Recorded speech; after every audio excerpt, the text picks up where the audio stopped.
13. Vous avez vu le livre d'Esdras, chapitre 3, verset 11 à 13. Il chantait, célébrant et louant Dieu par ses paroles. Car il est bon, car sa miséricorde pour Israël dure à toujours. Et tout le peuple poussait de grands cris de joie en célébrant Dieu. Parce qu'on poussait les fondements de la maison de l'Éternel. 12.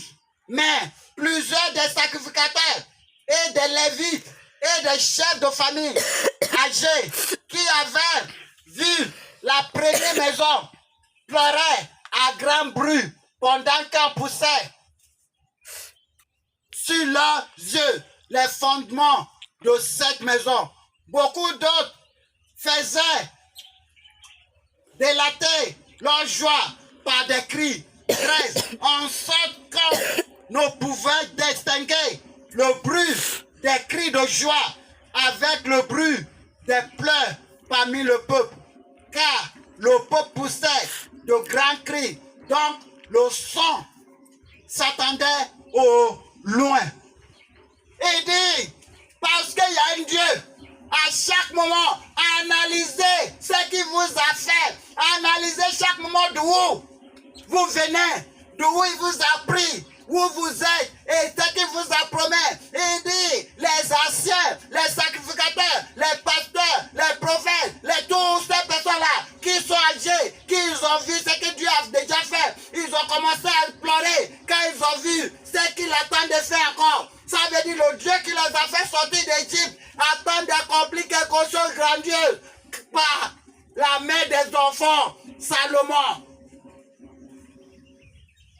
Il attend de réaliser des balèzes maisons. Alors qu'ils avaient vu grand maison, ils se disent, ah, maintenant ils voient maison de Dieu. Ça veut dire, il faut Dieu dire, dans toutes choses, il faut que votre témoin change de vie. Il dit, 13 dit de loin, ils ont entendu le bruit. Ils ont entendu leur bruit. Les gens ne distinguaient plus si c'est le cri de joie ou cri de l'âme. Alors que c'est cri de joie. Louez Dieu sans raison. Adore-le sans raison. Remerciez-le infiniment sans raison. Sans raison. Pensez toujours à Dieu à chaque instant. Quel que soit ce que vous allez faire. Lui, il a déjà tout fait. C'est pour cela, avant de vous crier, il a déjà tout crié d'abord. Avant de crier l'homme, il a tout crié d'abord. C'est pour cela, j'ai dit dans votre dîme que ça vient de vous. Ça peut, si vous voulez de votre cœur, donner à vos pasteurs, pas mal, mais que le pasteur ne vous force pas. Parce que c'est un engagement avec Dieu, seul.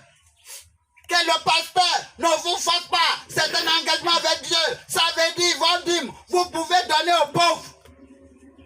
Vous pouvez donner à ceux qui n'ont pas encore mangé. Vous pouvez donner aux veuves. Nous pouvons donner aux orphelins. Vous pouvez amener vos dîmes dans l'orphelinat pour aller déposer. Ça, c'est que Dieu dit, ne mangez pas. N'avalez pas vos dîmes. Que ça ne soit pas dans vos mamites. Que ça ne soit pas sur votre corps comme habit. Il ne faut pas aller jeter vos dîmes pour payer habit. Il ne faut pas jeter vos dîmes pour manger. C'est ce qu'il a dit. Vous pouvez donner au pasteur si vous voulez. Mais vous pouvez donner aussi aux orphelins, veuves, orphelinats. Vous pouvez donner à n'importe qui pauvre qui a besoin. Vous pouvez donner à celui qui a besoin. Offrant, ça c'est vous. Vous donnez selon vos capacités. Pas parce que pasteur c'est prêché, c'est faux. Vous devez prier sur vos offrandes. C'est une manière de dire merci à Dieu pour ce que tu m'as donné. C'est ce que la femme l'avait fait avec paix qu'elle avait donné. Priez sur vos offrandes depuis chez vous. Envoyez vos offrandes. Un message. Et vos actions de grâce, que ça soit tous les jours. Ça veut dire, on ne doit pas vous dire merci à Dieu. Que ça soit tout le temps, à chaque instant. N'attends pas que tout bouleverse. Habillez-vous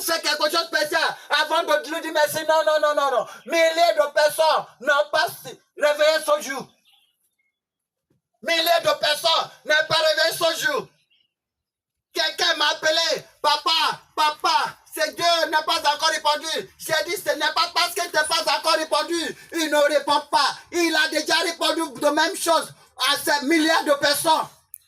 C'est pas parce que toi, il t'a pas encore donné ce que tu veux, qu'il est méchant. Il a donné même chose à beaucoup de personnes. Il leur a accordé grandiosement. Ils n'en besoin même pas. Ils ne savent même pas ce qu'ils vont faire avec. Malgré ça, les